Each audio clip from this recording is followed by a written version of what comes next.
23 years of wrestling. It's a lot of wear and tear in the body. It's pretty amazing that I'm able to return from such a horrific injury. How are you feeling after the neck injury? Not as good as I want to feel, but better than I should feel. Being back as the War Raiders, it's almost like a rebirth. It is. I can't remember the last time I could really be myself. What's the move that makes people say wow the most? It's the moonsault. Climbing the ropes builds some anticipation. Is the next step getting those WWE Tag Team Championships? Yeah, that's where we're headed. That's our goal. Who are you guys? Well, what a question. Good to see you again. Good to see you too. And welcome into the studio. Yeah, thank you. It's something. Pretty good, right? Yeah, it's not a weird looking stage. That was fun though. It was fun. It was fun, but it was a weird looking stage. Very intimate setting. Yeah. How you feeling? I feel good. Yeah, how are you feeling after the neck injury? I mean, so someone just asked me this recently, and I said, not as good as I want to feel, but better than I should feel. Okay. So good enough to be working. Yes, definitely. Cleared. I feel good. To be honest. I feel good. Well, did you get to a point with it where you weren't sure if you were going to be able to return? Yeah. So, so it started in Brooklyn before WrestleMania. Me and Ricochet had a match, and I took a European uppercut, and I felt like I was like, whoa. Did like a system check. I'm like, oh, okay, I'm okay. I'm all right. And then after that, I was doing main event, Raw, NXT coconut shows. I was doing some SmackDown dark stuff. I was just on everything. And then it got to that match with Oba Femi for the North American Championship in NXT. And we got to the second half of that match, and I lost all strength in my right arm. And I couldn't pick him up, so I just started calling audibles in the ring where I wasn't going to pick him up. We made it through the match, and that was that. And the whole time we were checking on medical to see how I was doing. And then after that match, I was like, okay, that's no good. And then I went to like Discovery Cove that week with my wife just to be like, okay, I need a break, like a reset. Usually when we do vacation things, it's go, go, go. I'm like, no, I need something where I can just relax and just see how I'm doing. And we did like a animal trek thing where you interact with a parrot, and I held my arm up for the parrot to come over, and I couldn't hold my arm up. So that was immediately MRI. I told WWE, they're like, we're getting MRI right away. And then we got the results back, and that was it. They read the results, and they're like, okay, this is probably the end of your career, to the point where they handed me mental health paperwork to kind of get that rolling. Because I already had the double fusion in my neck. So if we're talking about another level fusion, because the MRI showed I had another herniated disc in my neck, the level above. So I had 2 levels, C5, 6, 7 are all fused together. This was C4, 5, so the one directly above. Right. Another fusion would probably be the end of my career. So yeah, they were preparing me for the worst for when I went to see my surgeon. And my surgeon had read the results in the MRI, and he pretty much felt the same way, that this was it. But so for 5 days, I think this is it. It's over with. It's I flew too close to the sun, and the wings melted, and that's it. Like Icarus. Yeah, exactly. But when I saw him in Birmingham 5 days later, and he actually had the disc for the MRI, and he read the results for the MRI himself. He's like, okay, we can work with this. Really? Yeah. So with my original injury, I did the suicide dive, and my head got pushed back, and 2 of my discs exploded into my spinal cord, which caused the temporary paralysis, and then pretty much emergency fusion surgery after that.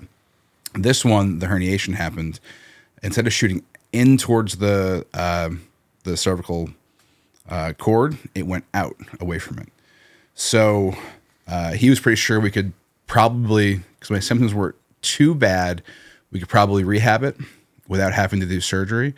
And if we did have to do surgery, he knew a different surgeon who would go in through the back and just shave the herniation down arthroscopically, which wouldn't require fusion. So he said on multiple occasions that I dodged a very big bullet.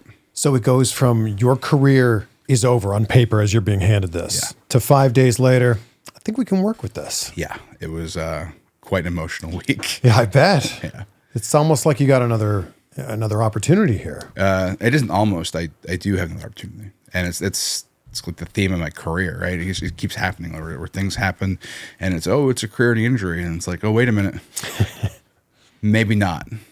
And I'm lucky. I'm on not my 9th life. I'm well past that. I'm on my 12th life, pretty much. Is this just sheer luck, or is it that you've got enough muscle mass on you that you somehow avoided the injury? No, it's luck.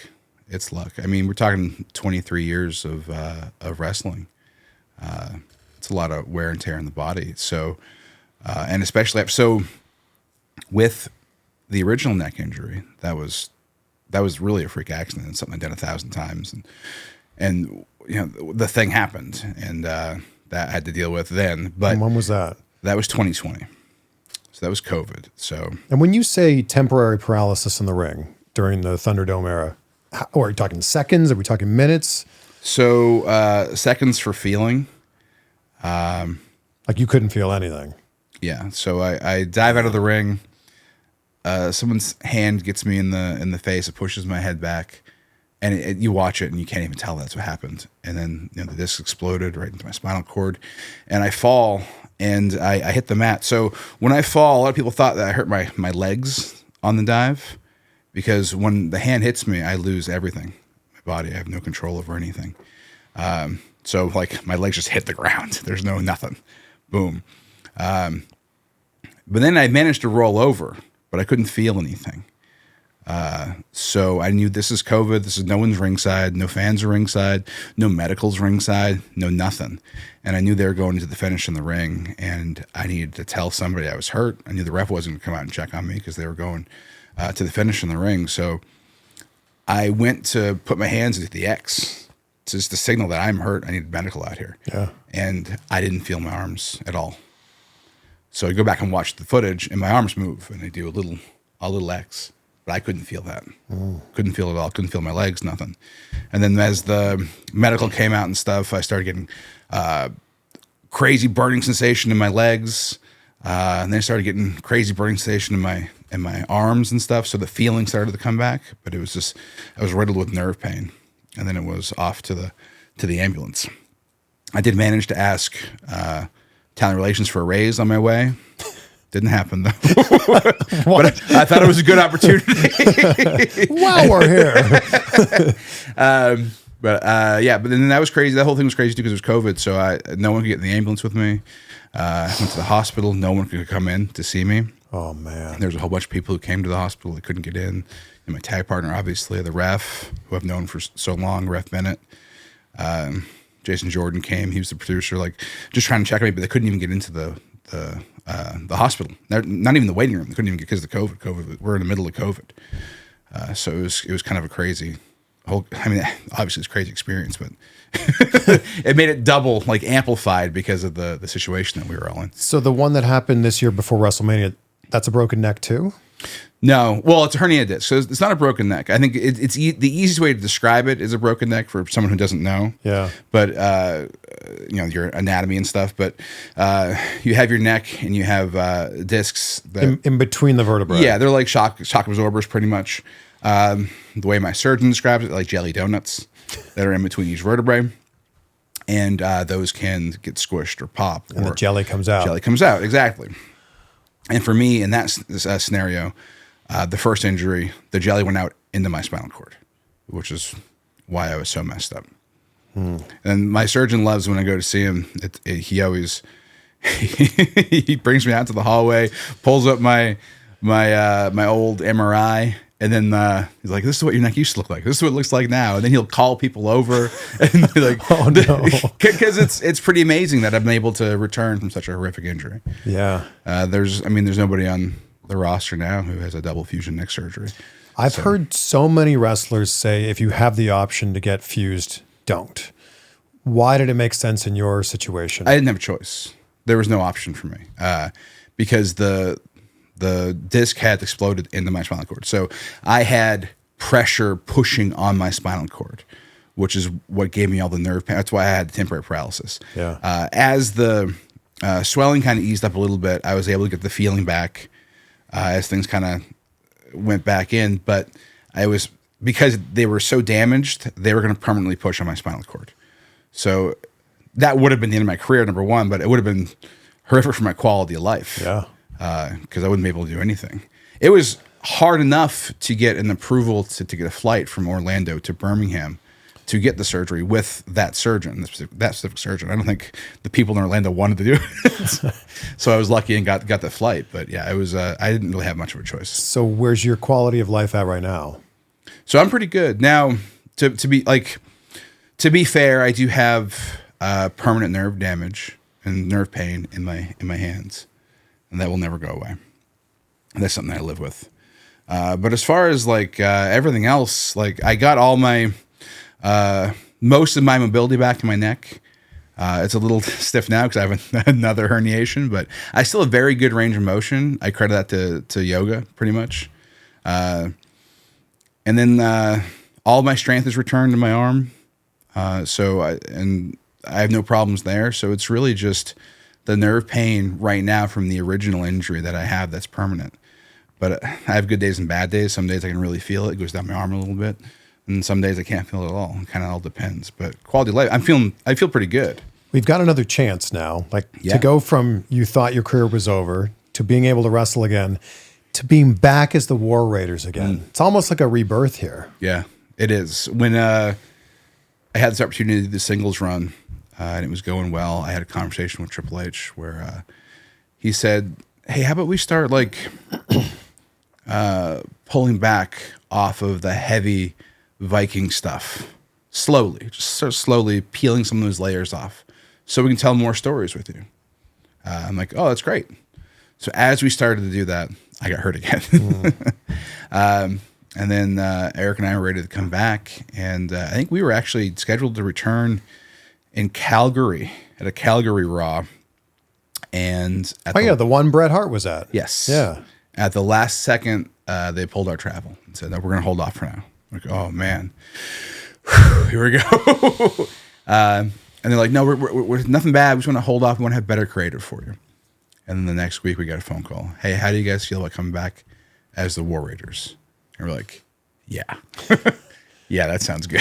That sounds really good." And it's full on War Raiders. It's like you've got the shirt on. So you got merch. You got pulls the beard to the side. Yeah, I got a show. Yeah. And it's the old entrance theme. It's like you guys are back. It's not like we are. Yeah. We are, and it's awesome. It feels really good. I can't remember the last time I could really go out there and be myself. Not that I disliked the Viking stuff, and I think it's still a big part of who we are. We still have a lot of the Viking culture stuff on our vests, on our gear. We're still War Raiders. That Raider is a Viking. So that's still a part of us. But it's nice to be this is our culture, and we respect our culture, and we draw from inspiration from the Vikings of the past, but we're not shoving it down your throat.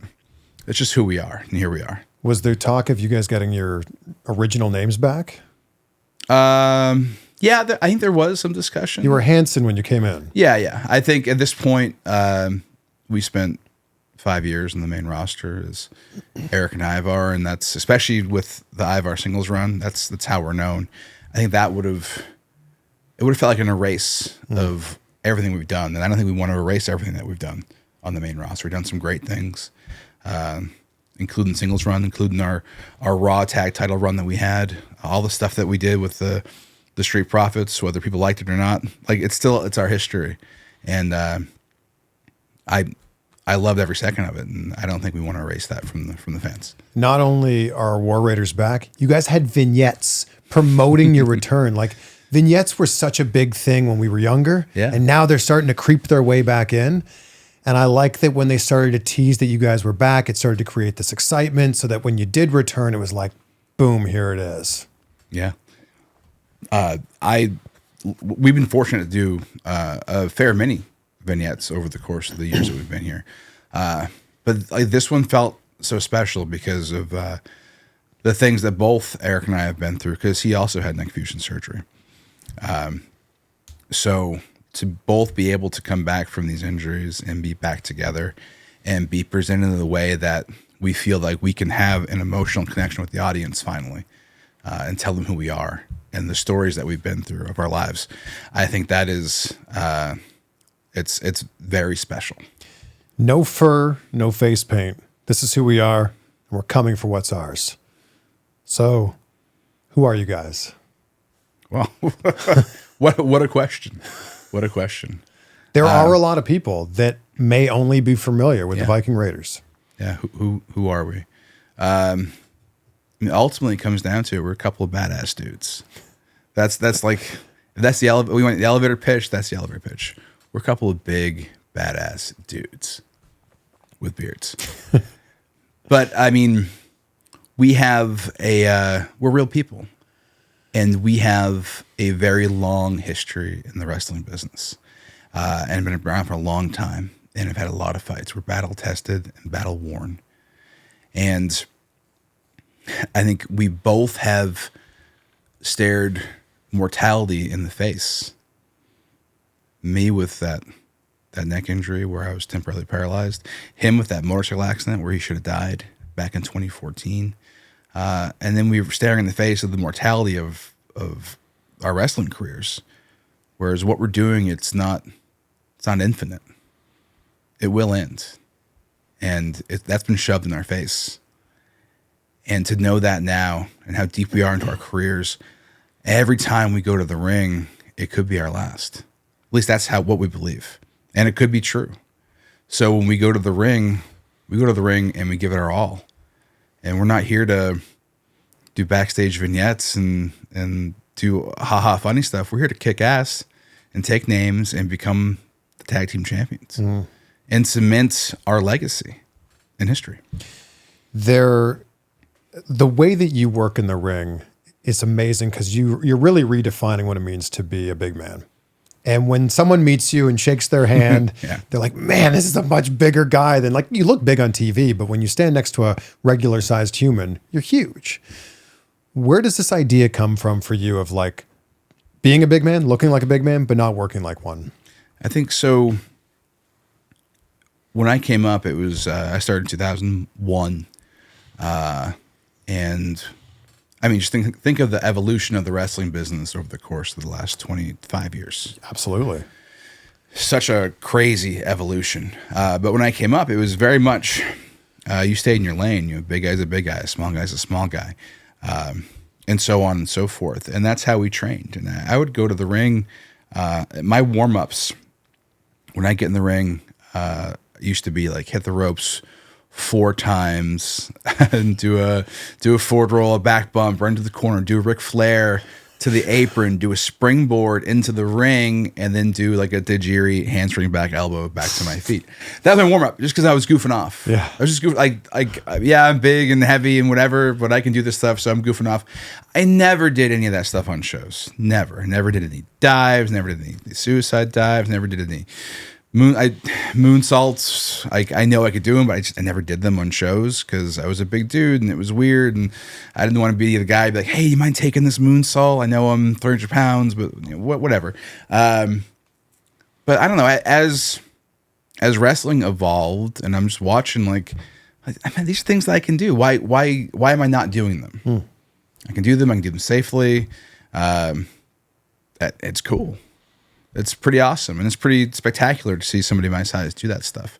So I wanted to kind of break that mold and be different than everyone else and stand out. What's the move you do that you think makes people say wow the most? I think it's the moonsault, but sometimes it's the Tajiri, sometimes it's the forward roll to the floor. I mean, it kind of depends on the situation, but I've learned a lot. Like when I climb up for that climbing the ropes builds so much anticipation. Yeah. And they just always want to see what's going to happen. Like, oh my God, he's so big and he's climbing. So I tend to like that stuff the best because I can feel the anticipation. I do the handspring back elbow. It's exciting and it's shocking. Yeah. But that anticipation wasn't there before. So I feel like for me, it's better when I do the climb and that people are anticipating it. Quick time out from this episode. You know, being an adult has its high points. Like, you can eat ice cream for any meal that you want. You get to pick your own bedtime, but it's not all fun. Sometimes there's like some real adult stuff, like doing your taxes or making doctor's appointments. At least for that one though, we've got ZocDoc, the healthcare app that makes adulting that much easier. ZocDoc is a free app and website where you can search and compare high quality in-network doctors, choose the right one for your needs, and click instantly to book an appointment. We're talking about in-network appointments with more than 100,000 healthcare providers across every specialty, from mental health to dental health, eye care to skincare, and so much more. Plus, ZocDoc appointments happen fast, typically within 24 to 72 hours of booking. Some can even happen the same day. This is something that I use, and I know that you'll love it as well. I just booked a dermatologist appointment using ZocDoc and got in on the same day. So stop putting off those doctor's appointments and go to ZocDoc.com/insight to find and instantly book a top-rated doctor today. That's ZocDoc.com/insight. When you talk about the fragility of where your career's at this stage of the game, it's so interesting because nobody thinks about when they get into it, right? When they're 20 years old or 18 years old or whatever, and they're starting to train, nobody thinks about the end. When does it start to creep in for you? When do you start to think about like, oh, this has a lot less years in front, right? Yeah, I never thought about it once until the original neck injury. It never crossed my mind. Then that was the moment where I was like, oh, wow. At any moment, this could be over with. And it was questionable then if it was over, you know? We weren't sure if I was able to come back from that, but I did. So like that was when it first crept into my mind. And I did an interview Mania weekend where I had said just that. Like, I don't know when my last match is going to be. So when I go to the ring, I treat it as if it's my last match because I don't know. And then ironically, when I said that, I currently had another herniated disc and didn't know it yet. So I don't know. It didn't creep into my head until I was 20 years in the wrestling. It's pretty wild. You had some early opportunities with WWE. Oh yeah. Doing like a lot of extra work. Yeah. Like mid 2000s ish, right? Yeah. Did any of those ever lead to something that could have been a bigger opportunity? So, I mean, there were a lot of what ifs, I guess. But I did extra work from 2003 to 2010. Where were some spots we would see you?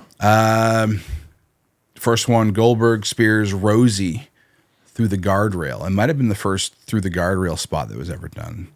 And they had us all planted in the crowd just in case the barrier came down on somebody or if people wanted to charge, we'd be there to hold them back. That was my first one. I got in Heidenreich's face on SmackDown once. He was reading a poem in the ring, and that was remember the crowd. I got yelled at him. He came out, and the crowd got my face and attacked me. So Druid before, a cop a few times. A Druid for Undertaker? Oh yeah, Survivor Series. I don't remember what year when he wrestled the Big Show. So we had to bring a casket out. Then it got destroyed. Big Show destroyed it. Then we had to bring a second casket out onto the like the ramp, top of the ramp. And Big Show got put in that. Then we had to carry Big Show off in the casket. It's a heavy casket. Yeah, it's pretty wild. That's probably an oversized casket too. Yeah. Oh yeah, double wide, double deep, the Yokozuna style. And then I did like Velocity, where I wrestled Doug Basham. It's a fun episode. You ever find it? Like me and Doug Basham and Tommaso and Jamie Noble. And that was like the first. I'd done a dark match before that, but that was the first time like we talked to like Johnny Ace afterwards. Because Tommaso was kind of on the radar from doing the Undertaker, the lawyer thing for Muhammad Hassan at that point in time. So we talked. I remember him saying to me at that point in time, "You remind me of a fat RVD. Just keep getting in better shape." Okay, thank you. And at the time I was like 260. Like I wasn't like I am now. And I had other opportunities kind of like that. I had wrestled on SmackDown against Turkai. I remember coming back through Gorilla, and Vince stood up and he shook my hand and said, "Thank you, that was great. You did a great job," whatever. And I left. I'm like, I got a job. I didn't have a job. No one even mentioned anything to me after that. but I thought I did for like 10 minutes. Yeah, there were a lot of it's crazy. Where we trained, chaotic wrestling, Coach Mike Hollow always had a line to WWE, and we'd always have whoever was in charge of hiring people come in for training camps. So for a long time, it was Dr. Tom Pritchard, then it was Tommy Dreamer, then it was Mike Bucci, Nova. We even had John Ace come a couple times to the school. We had a tryout at our school. That's where Kofi got signed out of that. All the producers came to our school and stuff. So we always had a connection with WWE. What Mike Hollow was trying to do from the moment I met him and that Chaotic Training Center was built, they wanted to be developmental to developmental. So their pitch to the office was always, pay for some guys to train here instead of paying them however much to have moved to OVW or wherever it was at the time and be under a full developmental contract. Have them come here first for cheaper. Yeah.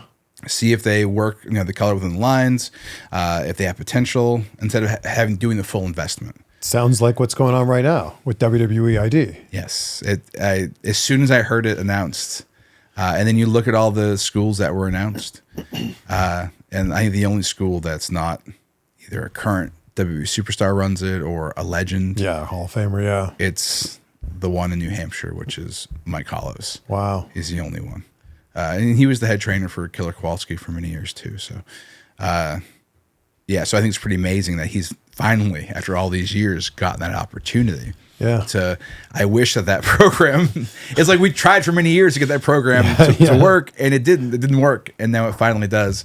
I wish we had it back in the day, so I'd have to go through as many years as I did grinding. So I'm really happy for all the guys who are getting these WID deals. I think it's going to be a really good opportunity for them and a good foundation for the indies going forward.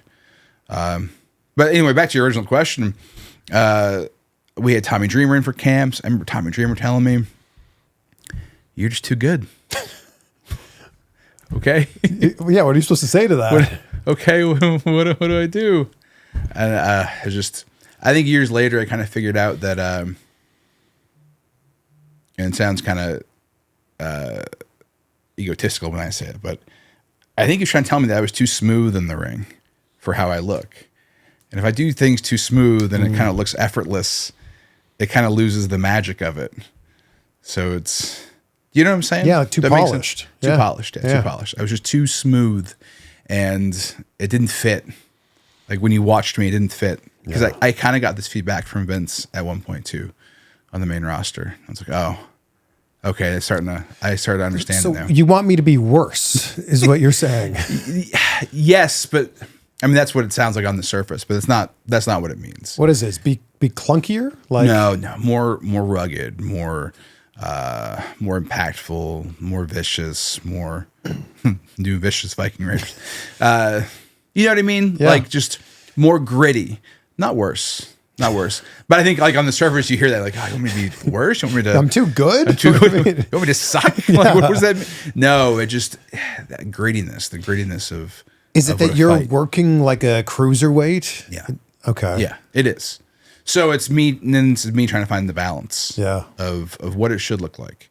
And it's an ongoing thing. Right? So if you're so close for so long, every time the WWE's in your area, you're getting called, you're an extra, you're part of a segment. Did you get to a point where you're like, this isn't going to happen? Yeah. Yeah. Oh yeah. Big time. It was 2011. I hurt my shoulder. I went in for shoulder surgery. It was supposed to be like a little cleanup job.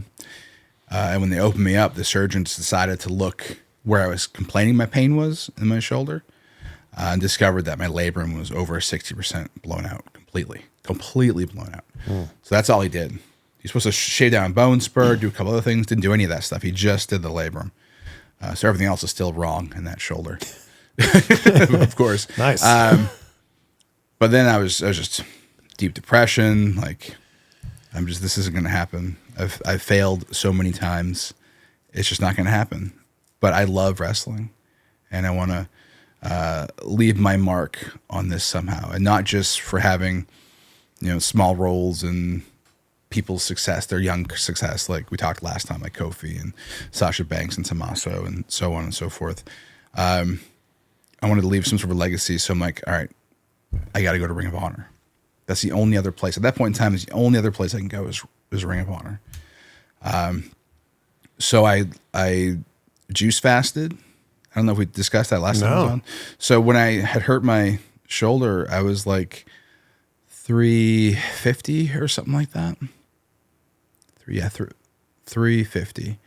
And I juice fasted while I was out. Juice fasted and did DDPY for months for my rehab. And I lost 90 pounds. Wow. And I was grew the beard, had to grow the beard out, and just evolve who I was as a wrestler and just give my all at Ring of Honor. I did a tryout camp there in 2013. And I think I was wearing a singlet at the time, but my stomach didn't look too flattering in the singlet. Even though I'd lost all the weight, it was just kind of loose skin or whatever. And Delirious, who was the booker at the time, he got the idea to have me wear something to cover up my midsection.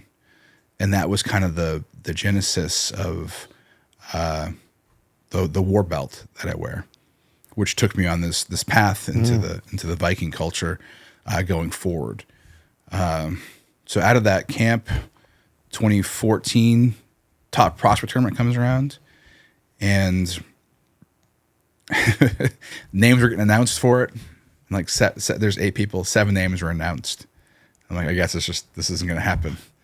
And then I get an email, hey, we want you for the tournament. So I was like, they didn't contact me for the tournament until they already announced the other 7. I was like, oh, wow. Last second. So then I hopped in that tournament. Erik and I wrestled in the finals. I won. I'm very serious about always mentioning that. But then we became a tag team. Yeah. And that was where I found out that Erik loves Vikings. So we really were able to bond and mesh up in that regard. And I think at that point, we were a team for a minute. He had the motorcycle accident. I got the singles push. Then he came back and we were a team again. I think when he came back and we became the team again, we both kind of looked at the landscape, and we had similar experiences with WWE, similar failures where it looks like, we're good enough, but they're just not taking our body type or whatnot. 6'2", 240 thing that was going on in that time frame. Like, it was very hard to get in. So we looked at the landscape of wrestling, and we're like, what if we just go all in on being a tag team? There aren't too many teams out there, like teams that are always teams, that are just these well-oiled machines on the indies, or even, in WWE. They're just these units that are teams, and they're solidified as that, and that's how they succeed. Like that could be our ticket to stardom and Ring of Honor to start. And I don't know, maybe something like Japan after that. So War Machine was successful in Ring of Honor, and then it caught the eye of Noah, and we did a little bit with Noah, and New Japan was helping Noah at the time. So then New Japan ended up having us come in and get over there. And so we were loving life with New Japan and Ring of Honor, because that was like, all right, we made it. We did it. And then we got the call from WWE. So we both had to pretty much give up on the goal, and just, I shouldn't say give up, because obviously it was always in our hearts, like that's where we want to be. Yeah. But we had to put it on the back burner and say, let's become successful somewhere else, as successful as we can get. If the other thing happens, great. But let's just be the best that we can be and go from there. And also do it together. Yeah. Because up to that point, you were a singles guy and trying to figure that out. It's interesting that the tag team's what made it click for you. Yeah. And so many people are on a tag team on the indies. They're like, I've always wanted to be a singles guy. Like, let me do my thing. the tag team's what allowed you to really grow and become the performer you are now. Yeah. I want to pull up this photo here. Oh God. I want you to tell me, who's this guy? Oh, that's Handsome Johnny. Yeah. He's handsome. Yeah. So what I'm doing here is I had my robe on and I would pull it down and I would do the popping the pack. Yeah. I love to do this to the fans because they'd be up in my face yelling, and I would just do that look, popping the peck until they sat down and were quiet. Yeah, that's old school Handsome Johnny, man. How long have you been growing this beard? It was when I had surgery, so December 1st of 2011 when I started the beard. A razor has not touched your face since 2011? Well, a razor, yeah. So I haven't trimmed it, with the exception of going in for neck surgery. That was the only time. To get the insertion. Yeah. They had to go, I don't know, somewhere in here. It's probably covered up. I can't see it now. Can't see it, yeah. I think they went in here. I think they went in here. Yeah. Look how long this is. Like if it wasn't braided or not, or together, and I don't even know what you'd call this. Oh, this is a fake braid. Everyone thinks it's braided, but it's not. Just elastic. I can see, like looking up close here, you've just kind of like cobbled them together. Yeah. This would touch your belt, probably. Yeah. That's crazy. It's pretty wild. Yeah. Do you ever let it out? Yeah. Well, I mean, when I wrestle, and then immediately comes back. Yeah. Because it's wild. It needs to be tamed. It's I've been on roller coasters with it when it's not Is it in your tied face? down. It usually splits in half and goes around my face. Yeah. It has been in my face too, but it usually splits around. Yeah. One of the best things about you guys returning on Raw was Wade Barrett's commentary. Raw is war. And it's like, not only are we seeing the War Raiders. I fed him that. Oh, I love it. Yeah. And not only are we seeing you guys, not only is it on the Tron behind you, but he's reinforcing it. Yeah. Heck yeah. Yeah, it feels good. And it feels like the crowd's starting to get behind it too. Starting to hear the war chants, which is great. Every great tag team, though, at some point breaks up and turns on each other. Could you ever see this happening with you and Erik? No, I've answered this a few times before. I mean, New Day's having their turmoil now, but for a decade on WWE television, New Day's been together and it's never happened. Yet. So I feel like we're in the same boat. Like we're not gonna. Maybe we can do singles things on the side. Maybe we don't have a story in the tag division and something opens up for, me for the Intercontinental title, or maybe something opens up for Erik for the Speed Championship, just one below whatever I'm doing. But like I think we can do things. We're both great singles wrestlers. I don't think anyone realized that until I had this recent singles run, and he's just as good. And it's just, if the opportunity is there, it's great. But I don't see us breaking up. I don't see us splitting up. I think we're always going to be there to support each other. What's the match that really put you on the radar recently as a singles wrestler? The one that did it, it was Kofi. It was the first match with Kofi. It was the first night that Ray was out because of his injury, and they just gave us that match. And like a 2-seg match, right? Yeah, and that's why. It's because we were supposed to have a 2 out of 3 falls match. It ended up being the singles match instead of the tag team 2 out of 3 falls match, and they just didn't change our times.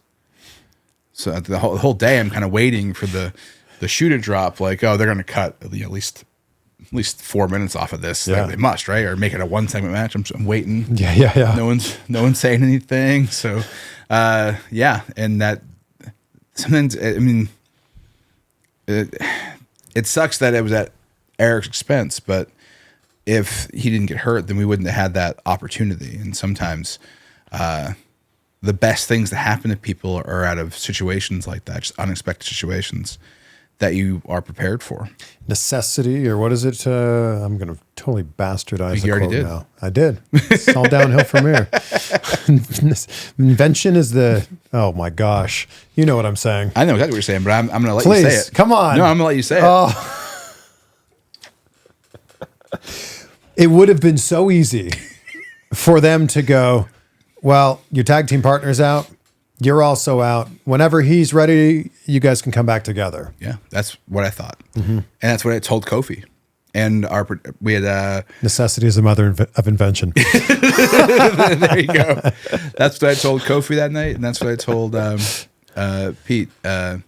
Pete was Pete Williams was our producer. I told him the same thing. So we were all just like, all right, well, let's just go out and have the best match we possibly can have.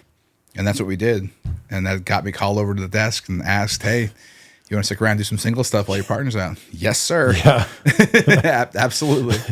Yeah. Big thank you to NordVPN for sponsoring this episode and for always supporting the channel. I don't use the internet anywhere without NordVPN. I mean, you've got a lock on your door. You should protect yourself when you're online too. Public Wi-Fi is notorious for being a spot where hackers like to hang out to try to steal your data. NordVPN protects you on there, and I love how easy it is to use, whether that's on your phone, your tablet, or your laptop. And you can change your virtual location with just one click and access content that's not available where you live. You can also use it to get pay-per-views for a fraction of the cost. So head to nordvpn.com/CVV to get yourself protected and to save yourself some money. Look at this deal they have going on right now. Less than $3 a month will get you covered, and you get 4 extra months for free. That's nordvpn.com/CVV. nordvpn.com/CVV. You mentioned it earlier, but the fun stuff you guys did, the kind of comedic stuff you guys did in the heart of the lockdowns, some people loved it, and some people went, why are these guys trying to be, something that they're not? How did you feel about that stuff? So, it was this whole scary time, right? I feel like half the roster just got fired. You know what I mean? And middle of lockdown, and there's a lot of uncertainty in the whole world, and it was a scary time. And I mean, we were told we were doing it, and at first, I don't know, the first hour or two after we were told, we were like, oh, this is not good. This is going to be the precursor to you're out of here. This is a lot of times when they take serious characters, or historically when you've seen serious characters and then they take a really sharp turn into the comedy stuff, then they're doing that for a short period of time and then they're gone. And we're like, all right, well, this is the hand we're dealt. So let's do the absolute best that we can with it and make sure that they can't get rid of us because we're so good at what we do. And that's kind of what we did. I felt like originally that whole feud, it wasn't for us. It was for the Street Profits, because that's their thing, or at least at the time that was their thing. They're the comedic, funny tag team. So it just felt like everything was for them, which was fine, totally fine. That's just it is what it is. So it was our job to do the best that we could in that role, and I think we did. Sometimes I can watch it back. I see memories of it and stuff, or just randomly run into fans. It's funny because I've heard a lot of people online talk trash about that stuff. Never one to my face. Who's gonna say it to your face? Come on. Still his face though. But I was proud of the fun stuff, comedic stuff that we did. There was some fun stuff like the ninjas. Yeah, Akira Tozawa's ninjas. That was our idea. So because it was just so ridiculous, right? Everything was so ridiculous. I summoned a turkey leg with my hand like Thor. There was some ridiculous. All bets were off. Yeah. It was COVID. All bets were off. We're just having a good time. And then one thing that was Vince was really adamant on was that through the whole feud we stayed friends. These characters stayed friends through the whole feud, and I don't think any of us realized it until about halfway through, what that kind of meant for what we were going through, as a nation or as a culture at that point in time, where we could put on television these groups of people from different cultures, different backgrounds, different races, and we're on TV and we're having a friendly competition, and we're friends and we're learning about each other in these situations. Where they're throwing axes, or we're playing basketball or bowling or whatever the situation was. But through the whole thing, we stayed friends. And it was kind of a trying time for, the world at that point in time. And I thought what we were doing, and it didn't pop in any of our heads until about halfway through it. Like, no, this is actually, this is comedy, but it feels very meaningful and something positive to be on television during this time period in the world. So I felt really good about that. I think we all did.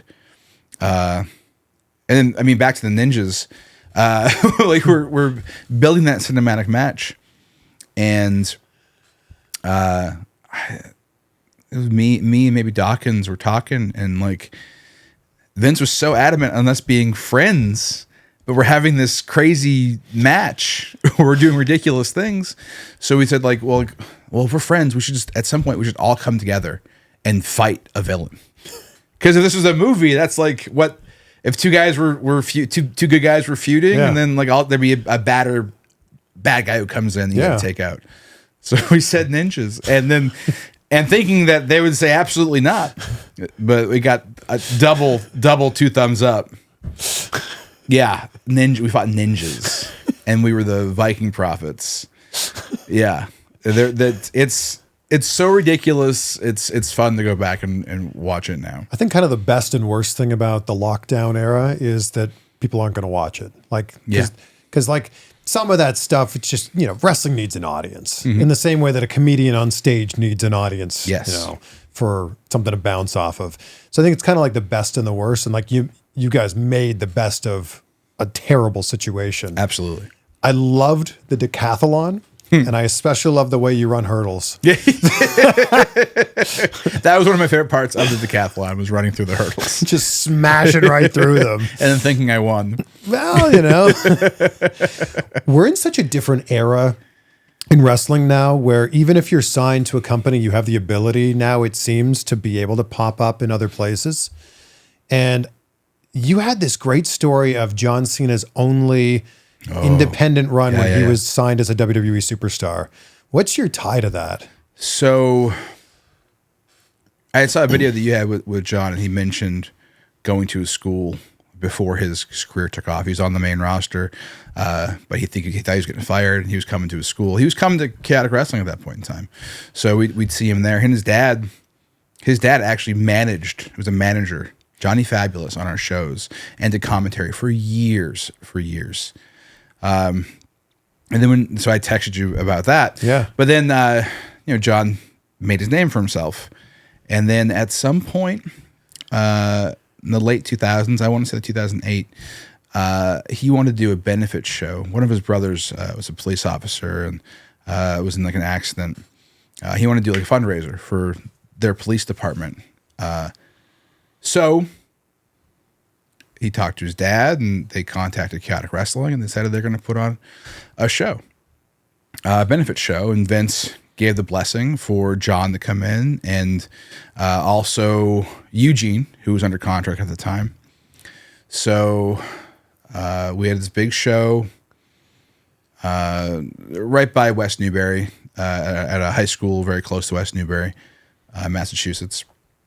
And I think I wrestled Eugene on it, which actually the promoter gave me the option.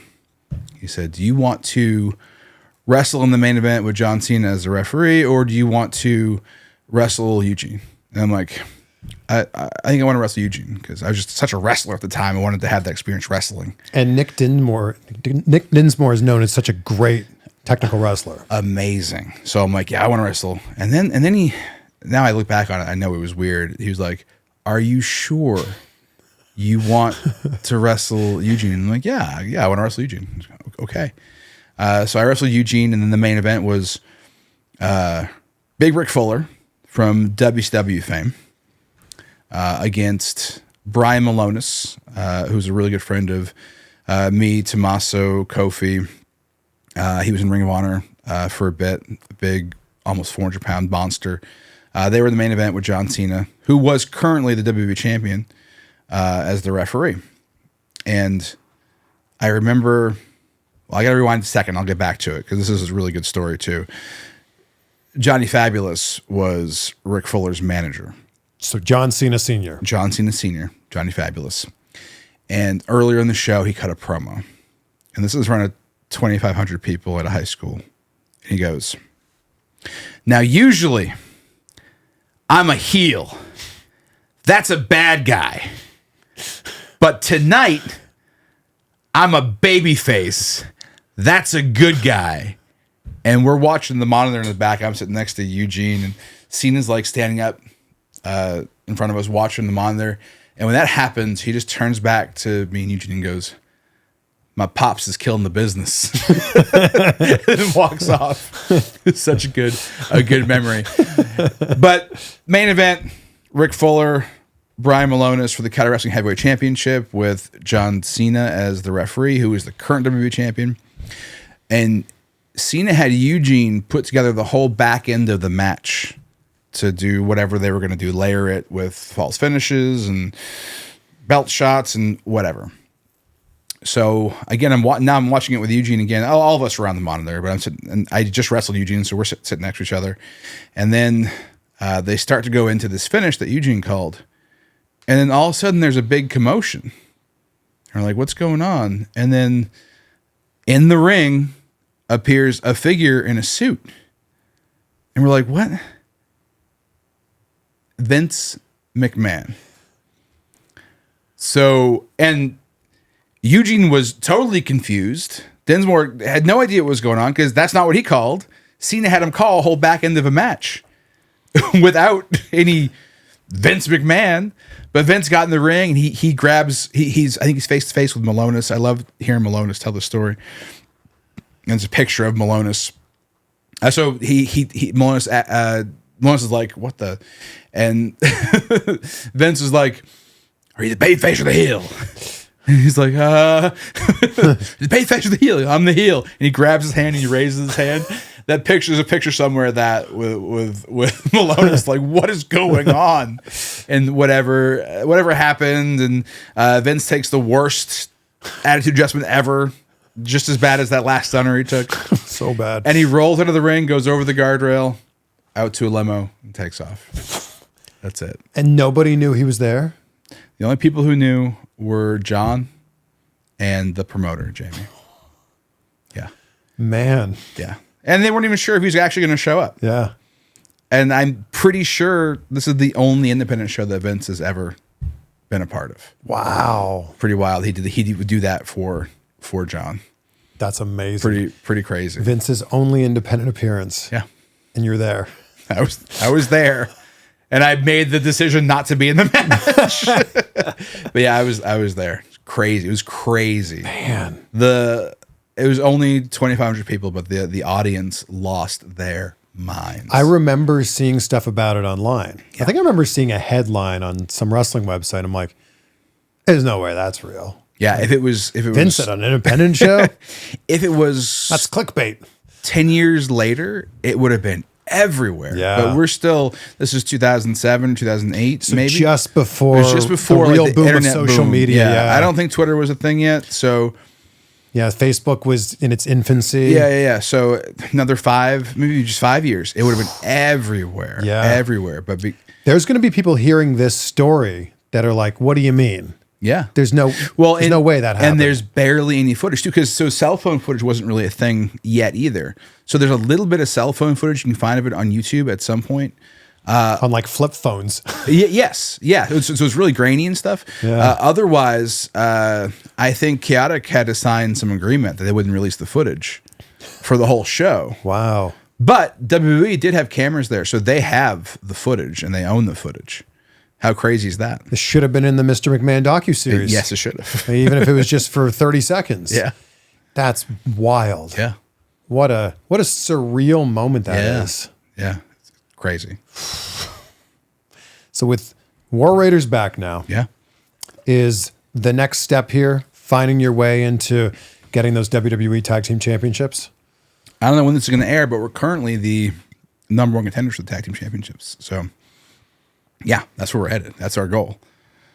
and we don't want to take too long. This is we never know what's going to end, so we're going head first in that direction.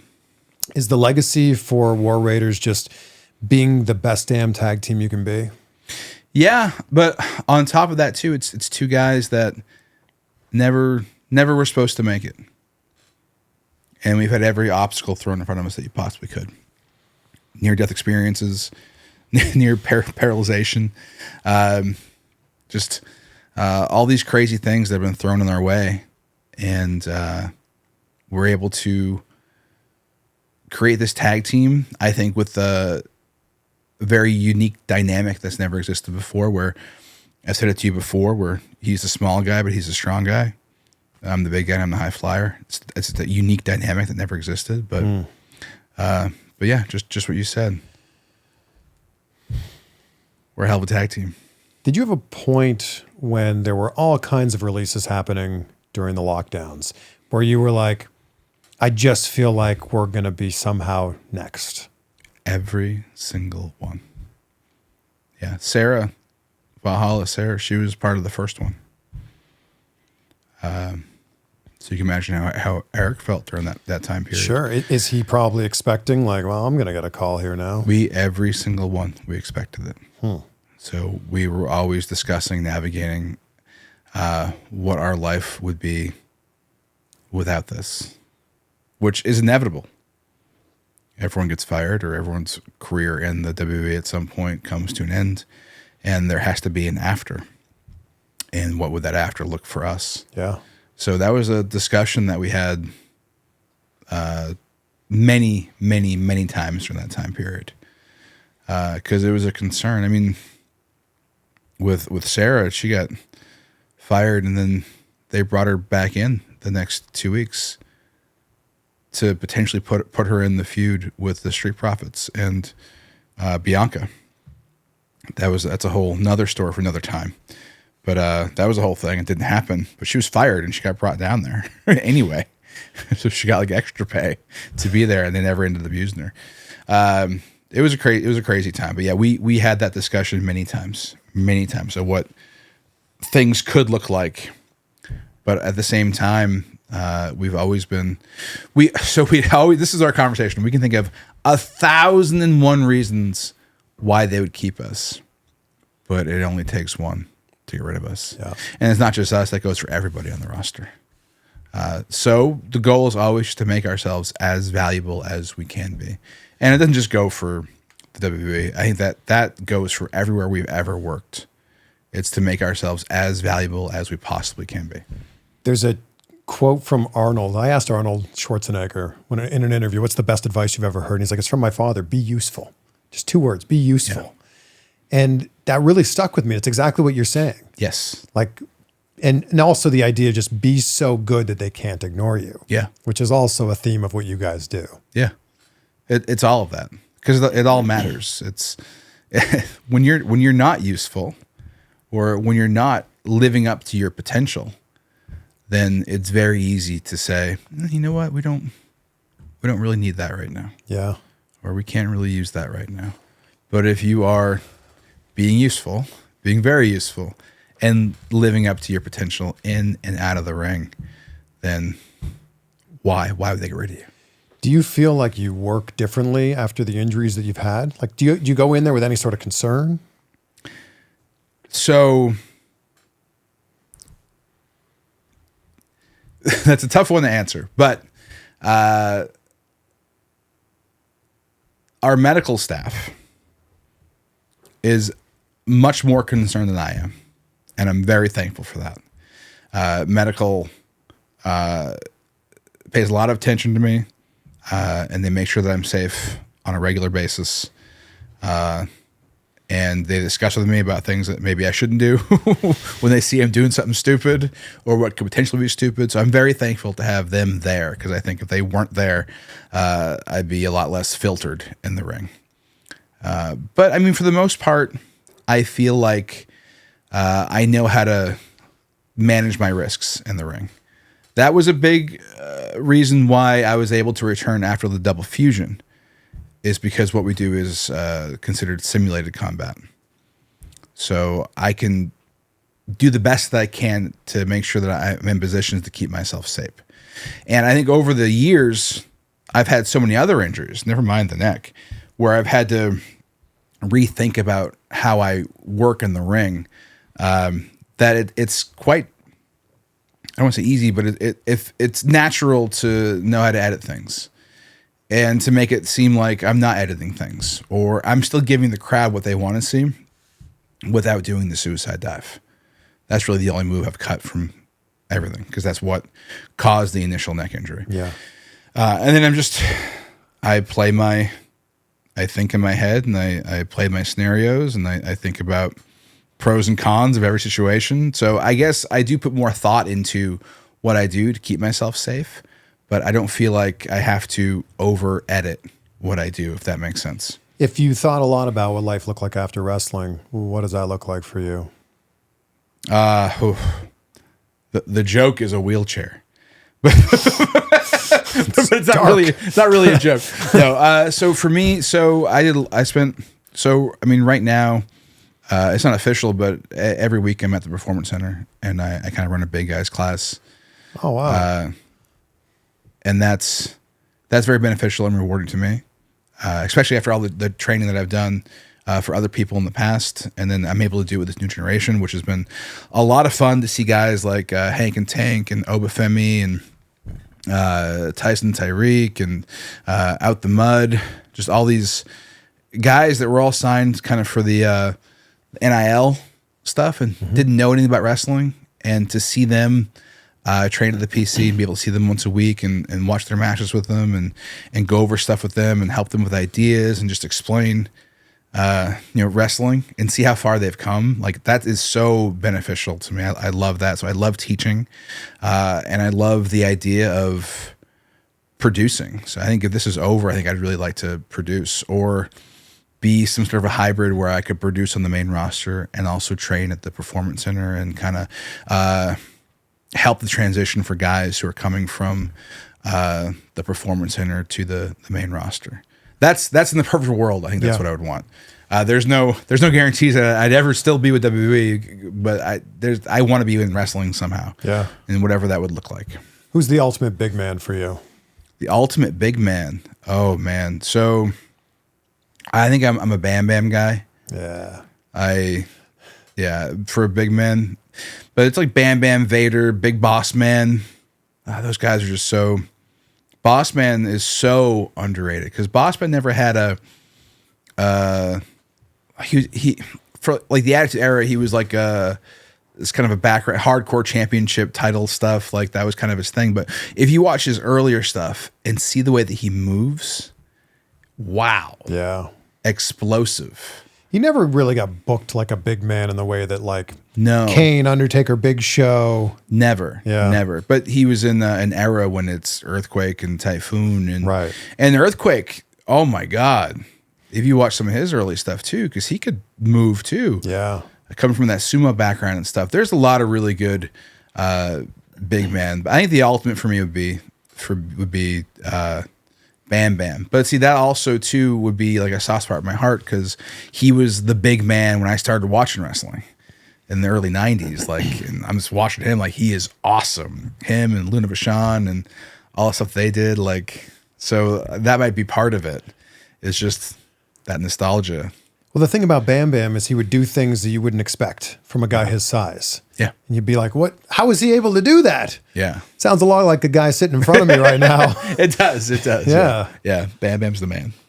And you are as well. Like, and I think that every time you get in there, it's like, wait a second, how he does cartwheels? What's he do? He can do a moonsault. What is going on here? Yeah.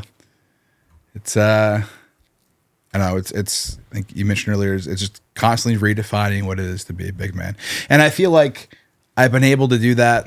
I was able to open a door, I feel like. Because when I got to NXT, I was that guy. I was the athletic big man. And they're like, oh, well, how about Keith Lee? Oh. Yeah. How about Bronson Reed? Like, and now we're getting these athletic big men floating around. Yeah. And it's pretty cool. But I feel like I was kind of the guy who kind of opened that door, or at least jimmied it a little bit so it was cracked and guys could bust through. I'm just so glad you're back in the ring. Me too. It's like another lease on life, and it's crazy that you're like, it's not 9 lives, it's like 12. Yeah. Very fortunate, very lucky, because it's been real crazy, and to be able to be back with Erik. And I love the appreciation that you have for it now, because you realize how quickly it could go away. Yeah. It's just to have to face that, to know, like you asked if I ever thought of it ending my whole career. And it wasn't until that neck injury, the first neck injury, where it was seared into my brain that this ends. And I was fortunate enough, I could have been in the wheelchair the rest of my life after that, and I wasn't. So it's really puts things in perspective to stare that in the face and be like, okay, so now I have this time. Yeah. However much that is, I don't know how long it is, but what I do with it is really, really important. Yeah. So good to see you. Great to see you back in the ring. Great to see War Raiders back in WWE. Hell yeah. And I'll ask you the question I asked you when we did this last one a handful of months ago, because gratitude's so important to me. What are 3 things, Ivar, that you're grateful for? The third one, we started with it, and I thought before we got on air, is I'm here in LA with you, and I got to go to Pepper Lunch. I didn't even know about Pepper Lunch. Pepper Lunch is the place. So that's the place we went to. It's a restaurant. It's a restaurant, and we would go to it in Tokyo. It's all over Japan, but Tokyo mainly. And it was our go-to place to eat steak. And they only got a few locations in America. They're opening some more. It's one in Vegas. There's a bunch here, like 3 here in LA. Sounds like they're going to do something in Houston, maybe Florida. So I'm very excited to be out here on the West Coast with you, able to eat Pepper Lunch. Pepper Lunch. And I think you're the first person to go 3, 2, 1 with the gratitude stuff. Oh, well, yeah, I'm numbering them. Okay, so we're starting at 3 and we're going to the best one. Yeah, I guess. So now I really, really screw that up. I know I gotta think about how I label the next 2. God. So I think 2 would be to be back. Be grateful to be back in the ring. Be back on WWE television. Be back with my tag partner, who went through similar injury. To be back doing what we love, and to get this I don't know if it's one last opportunity or I mean, this one last opportunity could last the next 10 years. I don't know, but it really could. Yeah. But this feels like the last. This is our run. Could be the next 5 years. Could be the next week. I don't know. So we're gonna give it our all. But I'm very grateful to be given this opportunity, because there was a period where we didn't think it was an option. And then the number one thing I'm grateful for, and I think I might have said something similar the last time we were together, but I'm grateful for all the people who support me. My wife, my family, my friends, the fans, you. I'm grateful for everyone. I said the speech when I got hired, and I did my farewell speech at Chaotic Wrestling, and I said, I thought about that moment for years and years and years, to come out here and do a farewell speech before I go there. And I always thought I'd come out here and I'd say, I proved everyone who didn't believe in me wrong. I proved them wrong. And when I got out there, it completely changed, because I realized that I wasn't proving them wrong. I was proving everyone who believed in me right. And that is what I'm grateful for, to be able to go out and prove the people who have shown me love and support and have sacrificed for me, to prove them right. And that is what I'm most grateful for. That's beautiful. Yeah. Great to see you. Good to see you. Congrats on being back. Yes. Maybe by the time this airs, you're a champion. It could be. Who knows? Yeah, it could be. But great to see you, man, and go enjoy Pepper Lunch. Yeah. Round 2. Hell yeah.